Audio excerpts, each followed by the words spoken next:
Hello, Games Done Quick. My name is LattMackey, and this is Pac-Land for the TurboGrafx 16. If you were anywhere around an arcade in the late 80s and the early 90s, you probably saw Pac-Land in your arcade. And the game was ported to a bunch of consoles. In fact, maybe all of them at the time, I don't even know. But this is the version for the TurboGrafx 16, which many consider one of the most faithful ports of the game. It's a great speed run, and it showcases pure platforming. Like literally, Pac-Man's just going to be running across the screen for 11 minutes and 33 seconds. I am the current world record holder in this category on this console. I am the only person who has submitted a time for it. So take that with a little bit grain of salt. But I have been doing a lot of work on it, and I'm well over 300 attempts at this point. And let's dive right in and take a look. So it's the category is 4 trips, and that's 16 rounds. Each little segment is considered a round. There's actually a lot of opportunities throughout the run to read donations because there's these pauses all over the place. So, and I'll get to those as we keep moving through the run. But as you can see, this is Pac-Man. He takes right off. He's running away from his family. And for some reason, he's on a quest to run to the Great Fairy and release some fairies out of his hat. Why? I have no idea. I'm sure there's a story behind it, and I'm sure it's a compelling one. But all I know is that Pac-Man is running. You can actually get Pac pellets, and you try to destroy the ghosts. Interestingly enough, the Pac pellets, when you eat a ghost, kind of slow you down. So I will try to be avoiding that at all cost as we go through the run. Here's a quick break time. This one might not be as, this one's a little bit quicker than the other cutscenes, so it may not be the best opportunity to read donations, but you'll see that later on in the run. So, what makes this game interesting? Well, it's chock full of a fair amount of our RNG. A lot of the ghosts' movements and the enemies' movements are quite random, and they change almost every time you play through this game. And so really a lot of the game is learning how to control Pac-Man and how to react to the patterns you're seeing with the ghosts. There are times where I will do a little bit of RNG manipulation. There are other times where I can't, I'm not sure if there actually is any RNG manipulation available. So it's still a developing speed run, but it's a lot of fun because of that. There's who knows what's going to happen next. It's also a pretty short speed run, so a lot of it happens pretty quickly. What makes this game really interesting is actually the gameplay itself. Right now, as I'm running to the right, I'm holding down the number 2 button on TurboGrafx 16, which is like your B button basically on an NES controller, and I'm jumping with the directional pad. So it's not a traditional way of playing, and it's kind of interesting because I actually use my fingers when I'm playing as opposed to thumbs like I would normally play a video game. So here would be our first opportunity for donations. This cutscene is quite long, but this is where you release the fairy into the wild. You meet, I assume, what looks to be a great fairy, and then the great fairy is going to give you a bunch of some magic shoes, some magic boots to go flying in, and so you're actually going to run to the left. And it's not exactly the stage you just played. It's a different stage, and you can float with these boots. It kind of feels, when you're playing it, it kind of feels like the cape from Super Mario World, interestingly enough. But your whole goal is to get back to where you started, get back to Pac-Man's family as fast as you can. Some really great things about this run is that, not that I'm aware of, I haven't been able to soft lock this game. And I have, like I said, mentioned, I think I'm over 350 attempts now, and I haven't been able to soft lock it. So as far as I know, the game is not soft lockable, if that's even a word. But there are some good things. If total disaster strikes in this run, and I were just randomly were to lose all 5 of my lives, you actually continue right where you ended off. So the game is really marathon safe on that front. So it's kind of nice as far as picking this game for a marathon, because there's really no place for total disaster to happen in this game. That being said, all of these ghosts and enemies in this game are super trolly. Like I said, they're random at times, so I don't know where they're going to be, and it's very easy and really problematic all the time to be getting a ghost in your face. There's one right there. So that's a very good example of that ghost, that last blue as I call him, shows up kind of wherever he feels like it. And sometimes he's out to get you. Sometimes he lets you pass. There's who knows what happens at times. Like it literally, it's really RNG heavy. So as the run continues, you'll notice that the difficulty starts to increase as we go through. Right now, this is kind of a weird one where you actually have to hold down the jump button and tap the run button. It's a slightly different approach to the game. And remember, you're trying to get through this all as fast as you can. So you need to learn where Pac-Man, but also the ghost hitboxes are, and those they're very interesting. They don't always look like they actually are, the hitboxes. So that's another kind of a challenge of playing this game and trying to pick it up and go through it. The one thing I love about this game is the variety it offers. It's a really great showcase for the system. For those of you who don't know, like TurboGrafx 16 was a console that came out during the NES and Genesis era, and it displayed colors in a way that we really hadn't seen. The NES wasn't able to produce colors this way, and so you get this game, and it almost hits you in the face with the colors, and it makes it really fun and an enjoyable experience to play through. Something that's as vibrant and as good color as this. After all these attempts I put into the game, the soundtrack has worn on me a little bit, but I know it's very memorable, and many people, because this game was ported to so many consoles and so many systems, it was a staple in the arcade. The soundtrack is quite memorable, and a lot of us have quite a bit of nostalgia for it. I wasn't really aware of this game actually recently until I would say probably a couple months ago. I was fortunate, a member of my community and a friend of mine, Evan, who was actually joining me on the couch at SGDQ, suggested the game to me. And for him, it's very much, this was part of his childhood and everything. So I'm like, okay, let's give this a try. And I have had so much fun learning it and enjoying it. Yes, it's trolly. Yes, it's RNG crazy. But literally, it is a ton of fun to play and I enjoy watching it.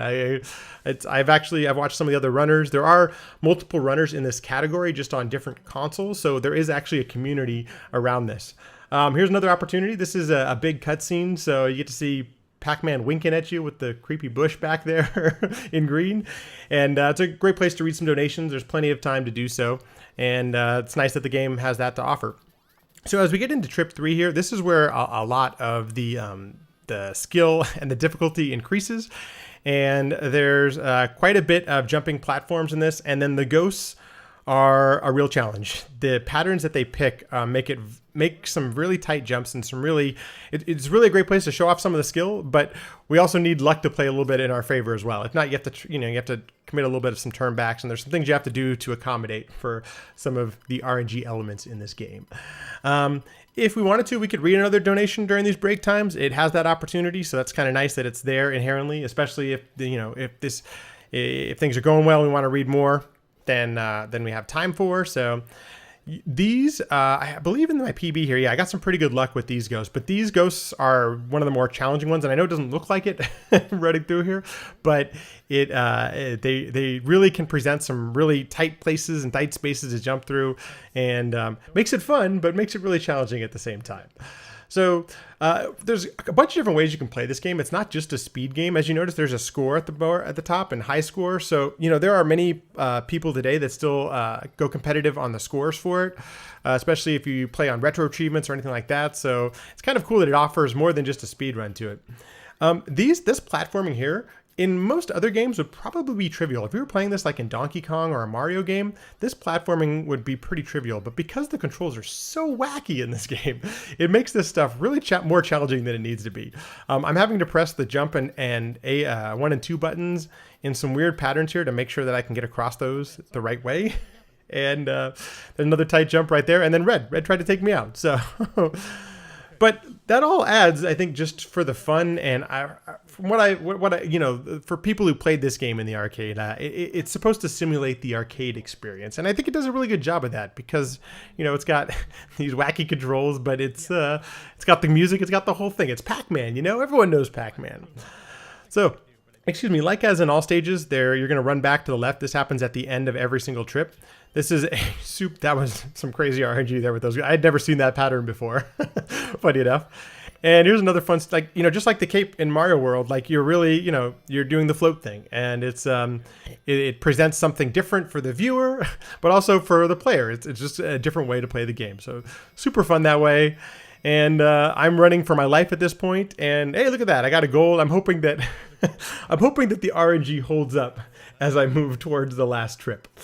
Here's another opportunity. You could read some donations here. It's a little bit shorter cutscene, but still a great place to read some donations. And as you've already noticed, there's no place that is going to cause a soft lock at this point. And that's really one of the nice things about this game, is that it's inherently marathon safe. The way that the run is designed is that you get so many extra lives I'm sorry, you have so many lives already that we're able to minimize any sort of loss of life or anything like that. So even if like a death like this were to happen, it starts you right back where you ended, and it's in that way, it's marathon safe built in, which is kind of nice for games that are being shown in marathons. Every break time, I think I've already mentioned it, but every break time is a great place for donation reading or a chance to, for the couch to speak or anything like that can add to the entertainment value of the game. Here's something you haven't seen yet. This is a maze stage, which I always think is really kind of fun. This game offers a bunch of different varieties in its landscapes, and this is one right here with a maze stage. You have to get the right key. It's pretty easy. You just memorize which is the right path to go. You actually can clip through some of these walls, but it's actually not quicker because of where you actually have to clip into. It's a really challenging clip to do, and it doesn't necessarily save you any time because of the way which ones can actually be clipped. So run straight through it. Makes it easy. Why not, right? And we're getting close to the home stretch here. So we're going to have one more water stage, and it's a different water stage than we saw before. Once again, really adding to the variety, which is really kind of nice, really kind of cool. And as you can notice, it gets a little bit more challenging. Some of these waterfalls, I actually have to wait to pass. I can't move through it any quicker. And they don't offer a pack pellet in this part of the stage. So I don't even know if a pack pellet would make it any quicker, but you don't get one to begin with. So we're making our way on the home stretch. Some fun platforming, some fun jumping. You get to see Pac-Man do the moves. Very specific jumping here. And now probably the scariest part of the entire run is this run back on round 16. The ghosts start to really go after you on this one, and it makes it way challenging. But once again, we have another chance to read some donations before this last part. You get the magic boots. You're running back. It's time.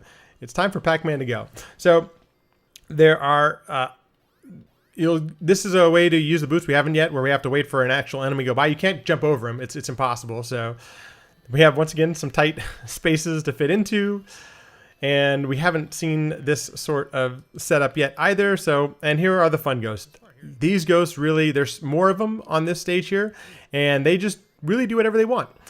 And I got a fortunate pattern on this one, and hence the PB. So you run back into, you meet your family again, you get a cutscene, and that is Pac-Land, 4 trips, 16 rounds. And then Pac-Man takes a nap, because after you've done something like that, you want to take a nap. It's really fun. It's a lot of fun to play. It's really fun to showcase. It's got a lot going on and really highlights the TurboGrafx 16 in a great way. The colors, the sound, the whole thing.